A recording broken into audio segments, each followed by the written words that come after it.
ஸ்ரீ சாயிநாத ஸ்தவனமஞ்சரி. சுக்லாம் பரதரம் விஷ்ணும் சசிவன்னம் சதுர்புஜம் பிரசன்னவதனம் தியாயேத் சர்வ விக்னோபசாந்தயே. ஸ்ரீ கணேசாய நமக. மகா கணபதியே, எல்லாவற்றுக்கும் ஆதாரமானவரே, மயூரேஸ்வரா, எல்லாவற்றுக்கும் சாட்சியாக விளங்குபவரே, கௌரியின் புதல்வரே, எண்ணங்களுக்கெல்லாம் அப்பாற்பட்டவரே, பெருத்த வயிறுடையவரே, ஸ்ரீ கணேசா, எங்களை காத்தருள்வீர். நீ எல்லா பூதகணங்களுக்கும் முதல்வன், தலைவன். எனவே கணேசன் என அழைக்கப்படுகின்றீர்கள். நீ எல்லா சாஸ்திரங்களாலும் ஏற்றுக்கொள்ளப்பட்டவர். புனிதமான முகமுடைய பாலச்சந்திரனே, எங்களை காத்தருள்வீர். ஓ சாரதே, சரஸ்வதியே, கலைவாணியே, வாக்கின் தெய்வமே, நீ வார்த்தைகளுக்கெல்லாம் தலைவி. உலகின் உயிரோட்டத்தின் காரண கர்த்தாவே நீங்கள்தான். நீங்கள் படைப்பாளிகளின் இறைவி. நீங்கள் எப்பொழுதும் இத்தேசத்தின் அணிகலன். எங்கும் நிறைந்திருக்கும் எல்லையில்லாத சக்தியே, சரஸ்வதியே, உங்கள் பாதங்களை வணங்குகிறோம். முழுமையான பரபிரம்மே, மகான்களுக்கு பிரியமானவரே, பண்டரிநாதன் உருவில் வெளிப்பட்ட அவதாரமே, எல்லையற்ற கருணை உள்ளம் கொண்டவரே, பரமதயாளா, பாண்டுரங்கா. பொம்மலாட்டக்காரன் தன் கையில் உள்ள கயிற்றால் பொம்மைகளை ஆட்டுவிப்பது போல் பிரபஞ்சம் எங்கும் நிறைந்து நின்று உலகை ஆட்டுவிக்கும் ஒரு பொம்மலாட்டக்காரர் நீங்கள். உங்கள் மெய்ப்பொருளை உய்த்துணர அறிவியல் ஏடுகளும் புனித நூல்களும் இன்னமும் முயன்று கொண்டுதான் இருக்கின்றன. மெத்த படித்தவர்களுக்கோ நீங்கள் வெளிப்பட்டதே இல்லை. ஓ சக்கரபாணியே, பாண்டுரங்கா, அத்தகைய அறிவற்றவர்கள் வெறும் வார்த்தை ஜாலங்களிலேதான் சிக்கொண்டவர்கள். மகான்கள் மட்டுமே உங்களை உணர்வார்கள். மற்றவர்கள் குழப்பமடைந்துள்ளார்கள். உங்களுக்கு பக்தியோடு கூடிய சாஷ்டாங்க நமஸ்காரத்தை செய்கிறோம். ஓ 5 முகங்கள் கொண்ட சங்கரனே, மனித மண்டை ஓடுகளான மாலை அணிந்தவரே, நீலகண்டரே, திகம்பரா, ஓம்கார வடிவானவரே, பசுபதியே, எங்களை காத்தருள்வீர். எல்லா நேரங்களிலும் எவருடைய உதடுகள் உங்களுடைய நமச்சிவாய நாமத்தை உச்சரிக்கின்றதோ அவர்களது உலகியல் துன்பங்கள் முழுமையாக நீங்கிவிடும். ஓ ஜடாமுடியை தரித்த சிவனே, உங்கள் நாமத்தின் சக்தி அத்தகையது.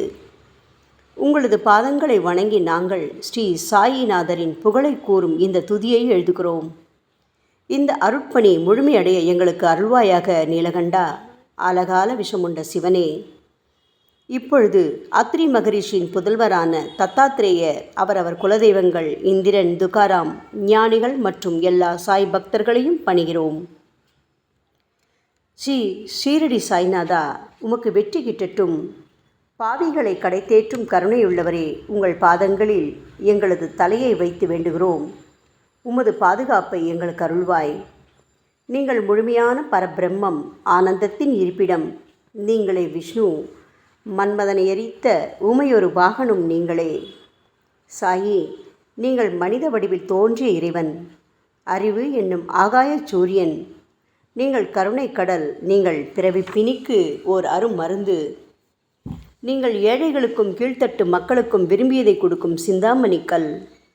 நீங்கள் உங்கள் பக்தர்களை பரிசுத்தப்படுத்தும் தெய்வம். உலக வாழ்க்கை என்னும் சம்சார கடலில் மூழ்குபவர்களை காப்பாற்றும் ஓடம். நீங்கள் அஞ்சுபவர்களின் புகலிடம். சாயி, நீங்கள் இந்த பிரபஞ்சம் தோன்ற முதற்காரணமான பரிசுத்த பேரின்ப பேருணர்வு, அதாவது சைதன்யம். நீங்கள் கருணையே உருவானவர். உங்களது பலவிதமான வெளிப்பாடுகளில் இந்த உலகமும் ஒன்று. நீங்கள் பிறப்பற்றவர். சாவும் உங்களை தொட முடியவில்லை. எங்களது நீண்ட ஆழமான சிந்தனைக்கு பின் வெளிப்பட்ட கருத்தே இது என் குருநாதா. பாபா, பிறப்பு இறப்பு என்பவை அஞ்ஞானத்தால் தோன்றும் வெளிப்பாடே. ஓ மகராஜ், நீங்களோ இறப்பும் பிறப்புமற்ற சுதந்திர பறவை அல்லவா? தண்ணீர் நீரூற்றுக்காக தோன்றினால் அதன் ஆதாரம் அங்கு இருப்பதாக அர்த்தமா? ஏற்கனவே நீர் பூமிக்குள் நிரம்பி இருந்தது. பூமியின் உள்ளே இருந்து ஊற்றாக வெளியே வந்தது, அவ்வளவுதான். மணற்படுகையில் நீர் ஊற்றாக வெளிப்பட்டதும் அது நீரோடை என்று பெயர் பெற்றது. தண்ணீர் இல்லாவிட்டால் அது வெறும் மணற்படுகையே. அந்த மணற்படுகையில் தண்ணீர் ஊற்றாக வந்தாலும் அல்லது வற்றி போனாலும் தண்ணீருக்கு அதனால் ஒன்றும் ஆவதில்லை. ஏனென்றால் தண்ணீர் அந்த மணற்படுகைக்கு எந்தவிதமான முக்கியத்துவமும் கொடுப்பதில்லை. ஆனால் அறியாமையால் மணற்படுகையோ நீர் நிரம்பி இருந்தால் அது பெருமைப்பட்டு கொள்கிறது. ஆகையால் நீர் வற்றிய உடனே அது மிகவும் மனவருத்தம் அடைகிறது. இந்த மனித உடலும் ஒரு விதத்தில் அந்த மணற்படுகை போன்றதே. புனித பேரின்ப நிலையை அந்த நீரூற்றின் தூய தண்ணீருக்கு ஒப்பிடலாம். இம்மாதிரி எண்ணற்ற மணற்படுகைகள், அதாவது மனித உடல்கள் இருந்த போதிலும் அவற்றில் உள்ள நீர், அதாவது பேருணர்வு எனப்படும் சைதன்யம் மட்டும் மாறுபடுவதே இல்லை.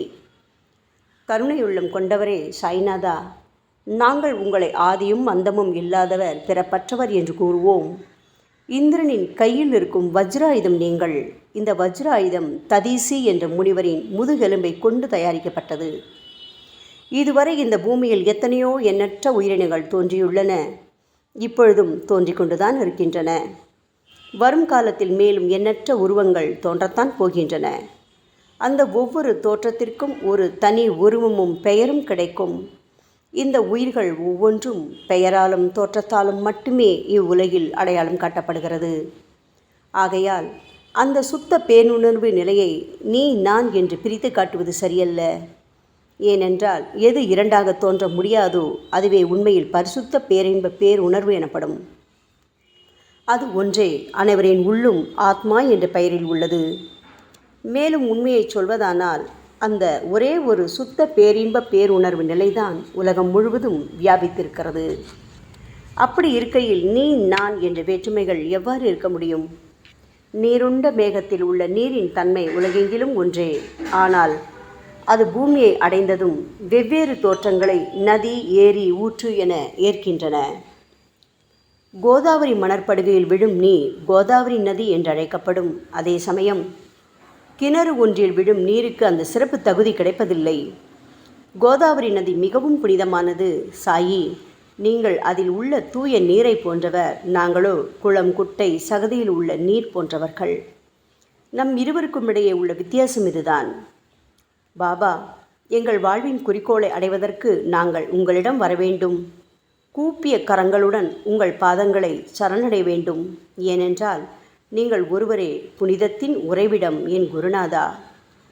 புனிதமடைந்த கோதாவரி நதி மணற்பரப்பில் மழை நீர் பாயத் தொடங்கும் போது அந்த நீர் புனிதத்தன்மையை அடையும். அதை வெறும் தண்ணீராக மட்டும் கருதினால் அந்த தண்ணீர் தான் எல்லா இடங்களிலும் இருக்கிறதே. கோதாவரி நதி தீரம் முழுவதும் புனிதமாக கருதப்பட்டது. பூமியின் அந்த மணற்பகுதி அதன் புனித தன்மையை நிர்ணயம் செய்கிறது. நீருண்ட மேகத்தினின்று கீழே விழுந்த நீரின் புனிதத்தன்மையை எந்த பூமியின் பகுதி மாற்றவில்லையோ அந்த பகுதியை கோதாவரி என்று கூறுகிறார்கள்.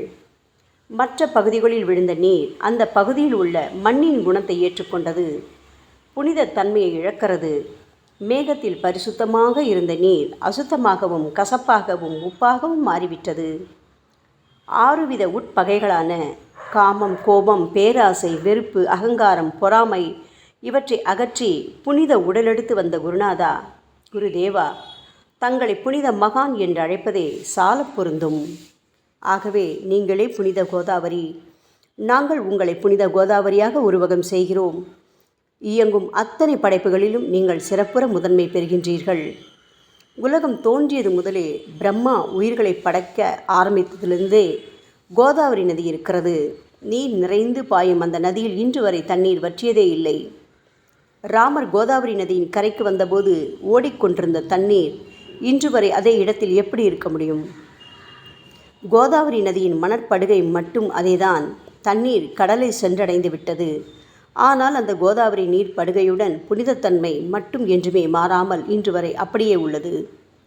ஒவ்வொரு வருடமும் பழைய நீர் வெளியேறி புதிய நீர் அதற்குள் பாய்கிறது. உங்களுக்கு தெரிந்த வாழ்க்கை நியதிதானே இது.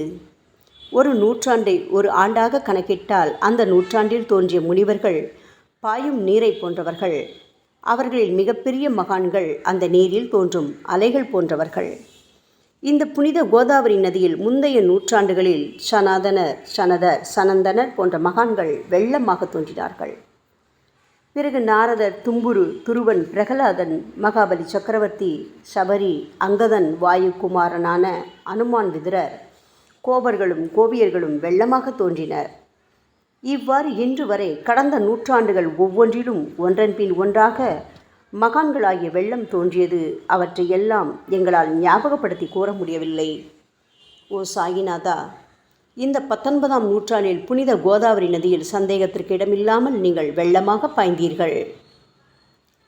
எனவே உமது தெய்வீகமான பாதங்களை தொட்டு வணங்குகிறோம். சாய் மகராஜா, நாங்கள் செய்யும் தவறுகளை தயவு செய்து உங்கள் கவனத்தில் வைத்து கொள்ள வேண்டாம் என மன்றாடி கேட்டுக்கொள்கிறோம். சாயி, நாங்கள் எளியவர்கள், ஏதும் அறியாதவர்கள், தீய குணங்கள் கொண்ட மிகப்பெரிய பாவிகள். எங்களை புறந்தள்ளி விடாதீர்கள், கைவிட்டு விடாதீர்கள். மட்டமான உலோகத்தையும் தங்கமாக மாற்றும் சக்தி கொண்ட ரசவாத கல் இரும்பினுடைய இயற்கையான தன்மைகளை பொருட்படுத்துவதில்லை. அதேபோல் கோதாவரி நதியும் தன்னுள் கலக்கும் சிறு சிறு ஓடைகளை திருப்பி அனுப்புவதில்லை. பாபா, அநேக தீய குணங்களை எங்களுக்குள் கொண்டவர்கள் நாங்கள். உங்களது கருணை மிகுந்த பார்வையால் தயவு செய்து அவற்றை சடுதியில் அழித்து விடுங்கள். இது மட்டுமே தான் உங்கள் அடிமைகளான எங்களது வேண்டுகோள். ரசவாத கல்லின் தொடர்பு ஏற்பட்டும் இரும்பின் இயற்கை தன்மைகள் அழிக்கப்படாவிட்டால் சாயிநாதா, அது ரசவாத கல்லின் பெருமைக்கு இழுக்கல்லவா? பாபா, எங்களை பாவியாகவே இருக்கும்படி விட்டுவிடாதீர்கள். தங்களை குறைவாக மதிப்பிட்டு கொள்ளாதீர்கள். நீங்கள் ரசவாத கல், நாங்கள் இரும்பு. எங்களுக்கு ஏற்படும் இழிவுகள் தங்களுக்கு ஏற்படும் இழிவுகள் அல்லவா? சாயிநாதா, குழந்தைகள் தவறுகள் செய்து கொண்டேதான் இருக்கிறது. ஆனால் அதற்காக தாயார் என்றுமே கோபமடைவதில்லை. இதை தயவு செய்து தாங்கள் நினைவில் வைத்து கொண்டு எங்களுக்கு உங்கள் அருளாசிகளை தாருங்கள். ஓ சத்குரு சாய்நாதா, நீங்கள் எனது கற்பக விருட்சம், சம்சார கடலை கடக்க உதவும் கப்பல். சந்தேகத்திற்கு இடமின்றி நீங்கள் ஒருவர் மட்டுமே எங்களை கடைதேற்ற முடியும். சாயி, நீங்களே எங்களுக்கு காமதேனுவாகிய பசு. நீங்கள் சிந்தாமணி கல், ஞானவானில் சூரியனும் நீங்களே. நீங்கள் நற்பண்புகளின் சுரங்கம், ஸ்வர்க்கத்திற்கு ஏறிச் செல்லவதும் ஏனியும் நீங்களே அல்லவா எங்களது குருநாதா? புனித செயல்களின் நிறைகள் நிறைய கொண்டவரே, பரிசுத்தமானவரே, சாந்தி மற்றும் பேரின்பத்தின் மொத்த உருவமே தீனதயாளா, குறைகளற்ற முழுமையான அறிவாக உருவெடுத்தவரே, மனிதர்களில் உன்னதமானவரே, சாந்தி மற்றும் மன்னிப்பதின் உறைவிடமே, எங்களின் அடைக்கலமே, எங்களை ஆசீர்வதியுங்கள், எங்களை ஆசீர்வதியுங்கள். கலியுகம் ஆரம்பித்தவுடன் மகாவிஷ்ணுவால் உலகம் உய்ய அனுப்பப்பட்ட 9 நாதர்களில் ஒருவனான சத்குரு மச்சீந்திரநாதரும் நீங்களே. பரமேஸ்வரன் நெற்றிக்கண்ணை திறந்தவுடன் அந்த அக்னியில் தோன்றிய மகாத்மா ஜாலந்தரும் நீங்களே. நீங்கள் மகாராஷ்டிராவில் தோன்றி பக்தி மார்க்கத்தை பரப்பிய ஞானிகளான நிவிருத்திநாதர், ஞானேஸ்வரர், கபீர்தாசர், ஷேக் முகமது ஏகநாதர். சாயி, நீங்கள் சிவனின் ஓர் அவதாரம், தத்தகுரு. நீங்களே பண்டரிநாதர். நீங்கள் ஆஞ்சநேயரின் மறு அவதாரம் ராமதாசர். நீங்கள் மகாராஷ்டிர ஞானி பாண்டுரங்கன் மீது கீர்த்தனை இயற்றிய துக்காராம். சாயிநாதா, நீங்கள் முஸ்லிம் ஞானி ராமபக்தர் சகாராம். நீங்கள் தத்தாத்ரேயரின் மறு அவதாரம் மாணிக் பிரபு. பாபா, உங்களது அவதார தோற்றம் மற்றும் உங்களுடைய எண்ணற்ற தன்மை புரிந்து கொள்ள எங்களுக்கு உண்மையில் கடினமாக இருக்கிறது. உங்களது ஜாதி குலம் பற்றிய எதையும் நீங்கள் எவருக்கும் வெளிப்படுத்தியதில்லை. சாயி, சிலர் உங்களை முஸ்லீம் என்கிறார்கள், சிலரோ உங்களை பிராமணர் என்கிறார்கள். கிருஷ்ண பரமாத்மாவை போன்று எண்ணற்ற தெய்வீக லீலைகளை செய்வதெல்லாம் உங்களுக்கு ஒரு விளையாட்டல்லவா? ஸ்ரீ கிருஷ்ண பரமாத்மாவை பார்த்து பல்வேறு மக்கள் பலவிதமான பெயர்களிட்டு அவரை அழைத்தனர். சிலர் அவரை யதுகுலத்தின் அணிகலன் என்றார்கள். சிலர் அவரை மாடுகள் மேய்க்கும் இடையன் என்றும் அழைத்தனர். தாயான யசோதை அவரை பச்சிளம் குழந்தை என்றாள். கிருஷ்ணரின் மாமனாகிய கம்சன் அவரை உயிரை குடிக்கும் மகா காலன் என்றான்.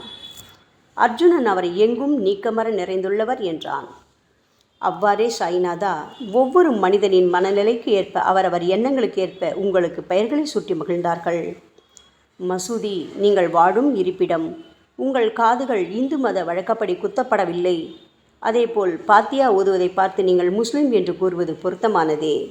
சாய்நாதா, நீங்கள் துனி மூலம் அக்னியை வழிபடுவதை பார்த்து நீங்கள் ஒரு இந்து என்று முடிவு செய்யப்பட்டது. பாபா, இந்த வெளிப்புற வித்தியாசங்களை வீண் விவாதம் செய்யும் எண்ணம் கொண்டவர்களே விரும்புவார்கள். உண்மையான ஞானத்தில் ஆர்வம் கொண்டவர்கள் இந்த வெளிப்புற வேறுபாடுகளுக்கு முக்கியத்துவம் தரமாட்டார்கள். சாயி, நீங்களோ பிரம்மத்தின் நிலையில் இருக்கின்றீர்கள். ஜாதி குலம் போன்றவை உங்களுக்கு முக்கியமில்லை. நீங்கள் எல்லோருக்கும் மேலான உயர்ந்த குருவாகவும் இந்த பிரபஞ்சத்தை படைத்தவராகவும் இருக்கின்றீர்கள். முஸ்லிம் இந்துக்களிடையே பகைமையுணர்வு ஏற்பட்டதால் அவர்களுக்கிடையே இணக்கமான உறவையும் ஒற்றுமையையும் ஏற்படுத்துவதற்காகவே அல்லவா நீங்கள் மசூதியில் அமர்ந்து அக்னி வழிபாட்டை நடத்தி உங்கள் லீலைகளை பக்தர்களுக்கு காட்டினீர்கள். நீங்கள் ஜாதி மதங்களுக்கு அப்பாற்பட்டவர். நீங்கள் பிரம்மமே, நீங்கள்தானே சாயி. உண்மையில் நீங்கள் எங்களது எண்ணங்களுக்கெல்லாம் அப்பாற்பட்டவர்.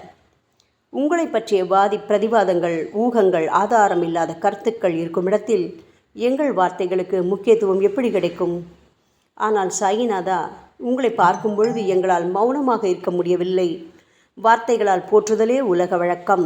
எனவே உங்கள் அருளாசியுடன் சாயிநாதா, வார்த்தைகளால் எப்படியெல்லாம் உங்களை போற்ற முடியுமோ அவ்வண்ணமே போற்றி புகழ்கிறோம். கடவுளின் நிலையை விட மகான்களின் நிலை வேறுபட்டும் மிக உயர்ந்ததாகவும் இருக்கும். மகான்களின் அருகில் நான் எனது போன்ற எண்ணங்களுக்கு இடமே இல்லை. கடவுளை வெறுத்ததால் இரண்யகசிபுவும் விஷ்ணுவால் கொல்லப்பட்டார். ராமனால் ராவணன் கொல்லப்பட்டன. மகான்கள் கைகளால் இத்தகைய துர்சம்பவங்கள் ஏற்பட்டதே இல்லை. அரசன் கோபிச்சந்தன் முனிவர் ஜாலந்தரரை சாணக்குவியலுக்குள் புதைத்தான். ஆனால் அந்த நிலையிலும் அரசரின் இந்த செயலுக்காக அந்த முனிவர் வருத்தப்பட்டதே இல்லை. அரசனின் அந்த செயலுக்கு நேர்மாறாக அந்த அரசனை சம்சார சூழலிலிருந்து விடுவித்து அவனை முக்தியடை செய்தார். மகான்களின் சக்தி இப்படிப்பட்டதே. அவற்றை விவரித்து கூற முடியாது. மகான்கள் சூரியனின் ஒளியை போன்று பிரகாசிக்கக்கூடியது. சந்திரனின் மென்மையான ஒளிக்கதிர்கள் போல் இதயத்திற்கு ஆறுதல் கொடுக்கும் தன்மை கொண்டது. மகான்களின் அருள் கஸ்தூரியின் நறுமணம் போன்றது. அவர்கள் கரும்பு சாற்றினை போல் இனிப்பானது. மகான்கள் நிச்சயமாக நல்லவர்களிடமும் தீயவர்களிடமும் ஒரே விதமாகவே நடந்து கொள்கின்றனர். அதற்கும் மேலாக பாவிகளிடம் அவர்கள் காட்டும் அன்பு அளவிட முடியாதது. கோதாவரி நதியில் அழுக்கடைந்த துணிகளே சுத்தம் செய்யப்பட வேண்டி வருகின்றன. சுத்தமான துணிகள் கோதாவரி நதியினின்று வெகு தூரத்தில் பெட்டியிலேயே தங்கிவிடுகின்றன. பெட்டியில் வைக்கப்பட்டிருந்த அந்த துணியும் ஒரு முறை கோதாவரி நதிக்கரைக்கு துவைப்பதற்காக வந்தது. இந்த உவமையில் பெட்டிதான் வைகுண்டம், நீங்களே கோதாவரி. கோதாவரி நதிக்கரையே நம்பிக்கை. எல்லா உயிரினங்களும் துணிகள். 6 விதமான மன விகாரங்களான காமம், கோபம், கஞ்சத்தனம், மதம், பொறாமை, மோகம் ஆகியவையே அவைகளை பற்றியுள்ள அழுக்கு. சாய்நாதா, தங்கள் பாதார விந்தங்களை வணங்குவதே கோதாவரியில் செய்யப்படும் புனித குளியல். ஓ சமர்த்தரே, எங்களது எல்லா பாவங்களையும் மன அழுக்கங்களையும் போக்கி எங்களை சுத்தப்படுத்துங்கள் குருநாதா. பாபா, எங்கள் சம்சார வாழ்க்கையில் உழலும் மக்களாகி நாங்கள் மேலும் மேலும் பாவம் செய்கின்றவர்களாக இருக்கிறோம். எனவேதான் உங்களை போன்ற மகான்களின் தரிசனம் பெறுவதற்கு நாங்கள் தகுதியுடையவர்களாகிறோம். கோதாவரி நதியில் தண்ணீர் நிரம்பியுள்ளது. படித்துறையில் துவைப்பதற்காக துணிகள் வருகின்றன. அவை துவைக்கப்பட்டு சுத்தப்படுத்தப்படாவிட்டால் அது கோதாவரி நதிக்கல்லவா இழுக்கை தேடித்தரும். என் குருநாதா, நீங்கள் அடர்ந்த இலைகளுடன் கூடிய நிழலையும் குளிர்ச்சியையும் தரும் மரம். உண்மையில் நாங்கள் எல்லாம் வழிப்போக்கர்கள். எங்களை 3 வித துக்கங்கள், அதாவது இயற்கை இடர்பாடுகளால் வரும் துன்பங்கள், எங்களது உடலுக்கு வரும் நோய் நொடிகள், அஞ்ஞானத்தால் நிரம்பிவிடும் பாவமூட்டை எனப்படும் வெயில் கடுமையாக சுட்டெரிக்கின்றன. கருணாமூர்த்தியே, சாயி, அந்த சுட்டெரிக்கும் 3 வித தாபங்களின் வெப்பத்திலிருந்து தயவு செய்து எங்களை காப்பாற்றும்.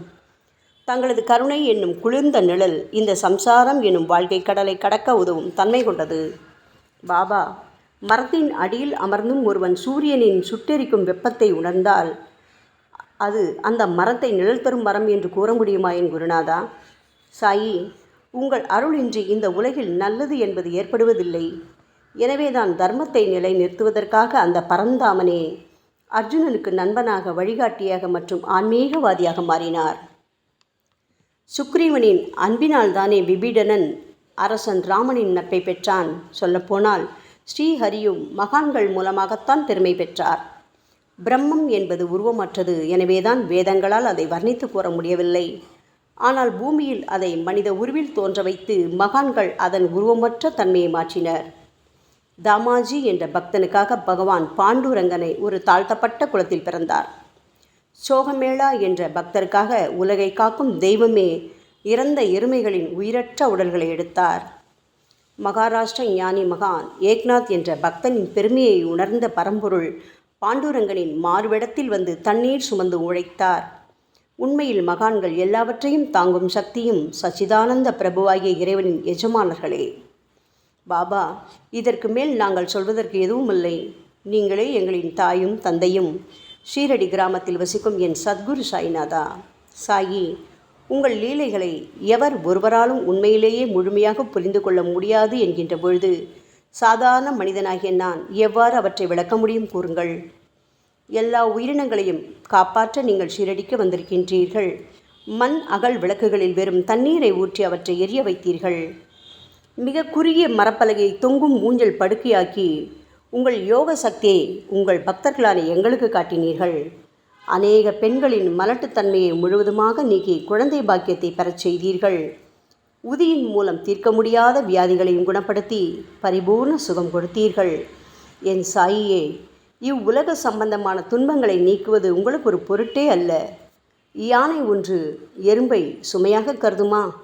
குருராயா, இப்பொழுது உங்களது பாதங்களை சரணடைந்து விட்டோம். எங்களை திருப்பி அனுப்பி புறந்தள்ளி விடாதீர்கள். எங்களின் மகாராஜ், நீங்கள் அரசர்களுக்கெல்லாம் அரசன். நீங்கள் குபேரனை விட செல்வம் அடைந்தவர். நிச்சயமாக தன்னிகரற்ற வைத்தியர். உங்களை விட மேலானவர் இந்த உலகில் நிச்சயமாக எவரும் இல்லை சாயி. மற்ற கடவுள்களை வணங்குவதற்கு தனித்தனியாக பூஜை பொருட்களும் வழிபாட்டு முறைகளும் உள்ளன. ஆனால் உங்களை வணங்குவதற்கு தகுதியான பொருட்களே இந்த உலகில் இல்லை என் குருநாதா. சூரியனின் ராஜ்யத்தில் தீபாவளி பண்டிகையை கொண்டாடுவதென்றால் எவ்விதமான பொருட்களை கொண்டு அதை கொண்டாடுவோம்? சமுத்திரத்தின் தாகத்தை தணிப்பதற்கு பூமியில் போதுமான தண்ணீர் கிடைக்காது. நெருப்பை சூடாக்குவதற்கு எங்கிருந்து அக்னியை கொண்டு வருவது? ஓ ஸ்ரீ சமர்த்த குருடாயா, பூஜை செய்ய உதவும் பொருட்கள் யாவற்றிலும் இருப்பது உன் ஆத்மாவே. ஆரம்பம் முதலே அவை உன் ஒரு பகுதியே அல்லவா? மேலே கூறப்பட்டவையெல்லாம் தத்வார்த்த ரீதியில் கூறப்பட்டவையே. அனுபவங்களின்றி கூறப்படும் வார்த்தை ஜாலங்கள் வீணே. சம்பிரதாய சடங்குகளின்படி உங்களுக்கு பூஜை செய்ய வேண்டுமென்றால் அதனை செய்வதற்கு தேவையான பூஜை சாமான்கள் எங்களிடத்தில் இல்லையே என் குருநாதா. கருணாமூர்த்தியே, எங்களின் கற்பனை திறனின் அடிப்படையில் உங்களுக்கு வழிபாடு செய்கிறோம். தயவு செய்து அந்த வழிபாட்டை இந்த அடிமைகளிடமிருந்து ஏற்றுக்கொள்ளுங்கள். சாயி, இப்பொழுது எங்களது அன்பு மிகுந்த கண்ணீரால் உங்கள் பாதங்களை கழுவுகிறோம். உண்மையான பக்தி என்னும் சந்தனத்தை அரைத்து சாந்தாக்கி உமக்கு இடுகிறோம். அழகிய வார்த்தைகளால் எழுதப்பட்ட இந்த துதியையை உமக்கு மாலையாக அணிவிக்கின்றோம். எங்களது கெட்ட குணங்களை தூபமாக்கி உமக்கு முன் எரிய விடுகிறோம். உமக்கு முன் எரியும் போது எந்தவிதமான தீய வாசனையும் எழுவதில்லை. சாயி, உமக்கு முன்பு இல்லாமல் வேறு எங்காவது இந்த தூபம் எரிய விடப்பட்டால் அது கீழே உள்ளது மாதிரி ஆகும். அதாவது சாம்பிராணியை நெருப்பில் போட்டவுடன் அது பொசுங்கி அதில் உள்ள நல்ல மனம் என்ற நற்குணம் அதை விட்டு மறைந்து போகிறது. பாபா, உமக்கு முன் அது எரியும் போது எங்களது கெட்ட குணம் என்கின்ற அழுக்குகள் எரிந்து நல்ல குணம் மட்டுமே மிஞ்சியிருக்கிறது. மனதில் உள்ள தீய குணங்கள் யாவும் எரிந்த பிறகு மனம் மாசற்ற தூய கங்கை தீர்த்தம் போல் ஆகின்றது. கருணை மூர்த்தியே, மாயை மோகம் என்ற தீபத்தை உங்கள் முன் ஏற்றி காட்டுகிறோம். அதன் மூலம் எங்களது மனம் வைராக்கியத்தை அடைய அருள்வீராக. பரிசுத்தமான நம்பிக்கை என்ற சிம்மாசனத்தை நீங்கள் என்னுள் அமர்வதற்கு ஆசனமாக உமக்கு தருகிறோம். அதில் அமர்ந்து கொண்டு எங்களது பக்தி என்ற நெய்வேத்தியத்தை ஏற்றுக்கொள்ளுங்கள் சாயி. எங்களது பக்தி என்ற நெய்வேத்தியத்தை ஏற்றுக்கொண்டு அதன் சாரை மட்டுமாவது எங்களுக்கு தயவு செய்து கொடுப்பீராக. ஏனெனில் நாங்கள் எல்லாம் உமது பால்குடி மாறாத பச்சிலம் குழந்தைகள் அல்லவா. உங்கள் அருட்பாலில் எனக்கு உரிமை உண்டு. பாபா, என் மனத்தையே உமக்கு தட்சணையாக கொடுக்கிறேன். ஆகையால் நாங்கள் செய்யும் காரியங்கள் யாவற்றிலும் நான் செய்கிறேன் என்று நாங்கள் உரிமை கொண்டாட முடியாது. ஏனென்றால் நினைக்கும் மனதைத்தான் உமக்கு அர்ப்பணித்து விட்டோமே சாயி. இப்பொழுது பணிவுடன் கூடிய பிரார்த்தனையோடு உங்கள் பாதங்களில் சாஷ்டாங்க நமஸ்காரம் செய்கிறோம். ஓ தெய்வீக சாய்நாதா, தயவு செய்து நீங்கள் அதை ஏற்றுக்கொள்ளுங்கள். 8 பிரார்த்தனைகள். சாய்நாதா, சாந்தமான மனம் உடையவரே, அறிவின் சிகரமே, அன்புள்ளம் கொண்டவரே, கருணை கடலே, உண்மையின் உறைவிடமே, மாயை என்னும் இருளை அகற்றுபவரே, ஜாதி மதங்களுக்கு அப்பாற்பட்ட துறவியே, எங்களின் புரிந்து கொள்ளும் திறமைக்கும் அப்பாற்பட்டவரே, அன்பின் இருப்பிடமே, ஷீரடிநாதா, எங்களை காப்பாற்றும், எங்களை காப்பாற்றும். ஞான சூரியனே, ஞானத்தை அளிப்பவரே, எல்லாவித நல்ல செயல்களையும் செய்பவரே, பக்தர்களின் மனங்களில் ஒளிரும் பரமஹம்சரே, தங்களை சரணடைந்தவர்களை காப்பவரே, சாயி, படைக்கும் தொழில் புரியும் பிரம்மாவே நீங்கள், காக்கும் கடவுள் விஷ்ணுவே நீங்கள். 3 உலகங்களையும் கடைசி லயமடையச் செய்யும் ருத்ரனுமான சிவனும் நீங்களே. பாபா, நீங்கள் இல்லாத இடமே இந்த பூமியில் ஏது? எல்லாம் அறிந்த இறைவன் நீங்கள். எங்கள் அனைவரின் இதயங்களிலும் வசிப்பவரும் நீங்கள்தானே சாயி. என் குருநாதா, எங்களது எல்லா குற்றங்களையும் மன்னிக்க வேண்டும் என வேண்டி கேட்டுக்கொள்கிறோம். அலை அலைகளாக வரும் சந்தேகங்களையும் மன மயக்கங்களையும் போக்குவீராக. சாயிநாதா, நீங்கள் பசு, நான் புதிதாக பிறந்த இளங்கன்று, நீங்கள் சந்திரன், நாங்கள் சந்திரகாந்தக்கள். தங்கள் பாதங்கள் புண்ணியத்தை கொடுக்கும் கங்கை நதி. பணிவுடன் சாய் அடிமைகளான நாங்கள் உங்கள் பாதங்களில் வணங்குகிறோம். உங்கள் கைகளை எங்கள் தலைமீது வைத்து ஆசி கூறுங்கள். எங்களது கவலைகளும் துன்பங்களும் அனைத்தும் பறந்தோடட்டும். நாங்கள் எல்லாம் உங்கள் குழந்தைகள் அல்லவா சாயி. பாபா, இந்த 8 துதிகளையும் கூறி நாங்கள் உங்களை சாஷ்டாங்க நமஸ்காரம் செய்கிறோம். எங்களது பாவங்கள், துயரங்கள், ஏழ்மை யாவும் உடனடியாக விலகட்டும். சாயிநாதா, நாங்கள் உங்களது பாத கமலங்களையே எங்களது உயிர் மூச்சாக கொண்ட உங்களது அன்பு குழந்தைகள். தயவு செய்து எங்கள் மீது கடுமை காட்டாதீர்கள். நீங்கள் தூய சந்தனம், நாங்களோ முள்ளடர்ந்த புதர். நீங்கள் புனிதமான கோதாவரி, நாங்களோ பெரும் பாவிகள். ஓ குருநாதா, உங்கள் தரிசனம் கிடைத்த பிறகும் எங்களிடம் உள்ள கெட்ட குணங்கள் என்ற அழுக்கு எங்கள் மனதிலேயே தங்கி இருக்குமானால் உங்களை சந்தனம் எப்படி என்று கூறுவார்கள்? கஸ்தூரியின் அருகாமையினால்தான் மண்ணும் மலரின் தொடர்பினால்தான் நாரும் மனம் பெறுகிறது. மகான்களும் அப்படிப்பட்டவர்களே. அவர்களுடன் தொடர்புடைய எந்த பொருளும் மிகவும் உயர்வாக மதிக்கப்படுகிறது. சிவபெருமானின் விபூதி, நந்தி ஆகியவற்றை ஏற்றுக்கொண்டதால் 8 திக்குகளிலும் அந்த பொருட்கள் புகழ் பெறுகின்றன. இடையர்களை மகிழ்விப்பதற்காக யமுனை நதிக்கரையில் உள்ள பிருந்தாவனத்தில் உலகிற்கெல்லாம் இறைவனான கிருஷ்ண பரமாத்மா ஊரியடி என்ற விளையாட்டை விளையாடினான். அனைவராலும் அது ஏற்றுக்கொள்ளப்பட்டது. ஆகவே நாங்கள் பாவிகளான போதிலும் உங்கள் சேவையில் ஈடுபட்டுள்ளோம். ஓ குருநாதரே, எங்களது நிலைமையை பற்றி மனதில் தயவு செய்து எண்ணிப்பாரும். ஓ சாயிநாதா கருணாமூர்த்தியே, இந்த லௌகீக உலகிலோ அல்லது ஆன்மீக வழியிலோ எந்த விஷயங்களெல்லாம் எங்களுக்கு சந்தோஷத்தை கொடுக்கும் என எங்களது மனம் சந்தேகமில்லாமல் நம்புகின்றதோ அவற்றையெல்லாம் நீங்கள் எங்களுக்கு அளித்தருள வேண்டும் சாயி. உங்களது கருணையால் இந்த மாதிரி செய்துவிடுங்கள் சாயி. எங்களது மனத்தை அடக்கி விடுங்கள். சமுத்திரங்கள் எல்லாம் தித்திப்பாக மாறினால் பிறகு அவை உப்பு கரிக்குமே என்ற பயம் தோன்றாதே. பாபா, சமுத்திரத்தை தித்திப்பாக்கும் சக்தி உங்களுக்கு உண்டு. ஆகையால் தான் எங்களது இந்த வேண்டுகோள். தயவு செய்து இந்த வேண்டுகோளை நிறைவேற்றுங்கள் சாயி. எங்களிடம் என்னென்ன குறைகள் உண்டோ அவை அனைத்தும் உங்களுடையதே. ஆத்ம ஞானம் பெற்றவர்களில் முதலிடத்தில் உள்ள உங்களிடம் குறை என்பதை பொருந்தாதே. சரணாகத வச்சலா, இப்பொழுது இதற்கு மேலும் நான் ஏன் அதிகம் பேச வேண்டும்? நீங்கள் மட்டும்தானே எங்களது ஒரே அடைக்கலம். தாயின் இடுப்பில் உள்ள குழந்தை இயல்பாகவே பயமற்று இருக்கும் அல்லவா? மகாராஜா, இந்த துதியை எவரவர்களெல்லாம் அன்புடனும் ஆத்மார்த்தமாகவும் படிக்கின்றார்களோ அவர்கள் ஒவ்வொருவரின் ஆசைகளை தயவு செய்து நிறைவேற்றி கொடுங்கள் சாயி. இந்த துதியை படிப்பவர்களின் 3 வித தாபங்களையும், இயற்கையின் இடர்பாடுகளில் வரும் துன்பங்கள், நமது உடலுக்கு வரும் நோய் நொடிகள், அஞ்ஞானத்தால் நிரம்பிவிடும் பாவம் மூட்டை ஓராண்டிற்குள் விலகிவிடும் என்பதே இந்த துதிக்கு உங்களது ஆசையாக என்றென்றும் நிரந்தரமாக இருக்க வேண்டும் பாபா. பாராயண முறை. குளித்து முடித்துவிட்டு மனதில் முழுமையான நம்பிக்கையுடன் தொடர்ந்து இந்த துதியை பாராயணம் செய்ய வேண்டும். அப்படி முடியாவிட்டால் வாராவாரம் வியாழந்தோறும் சத்குருவை வணங்கி அவர் உருவை தியானம் செய்து கொண்டு இந்த துதியை பாராயணம் செய்யுங்கள். இதுவும் கூட முடியாவிட்டால் மாதம் வரும் 2 ஏகாதசி தினங்களில் இந்த துதியை பாராயணம் செய்யுங்கள். இது ஏற்படுத்தும் விளைவுகளை பார்த்து அதிசயப்படுவீர்கள். குருமூர்த்தியான சாய்நாதர் இந்த துதியை பாராயணம் செய்பவர்களுக்கு இவ்வுலகியல் ஆசைகளை முழுமையாக உடனடியாக நிறைவேற்றுவார்.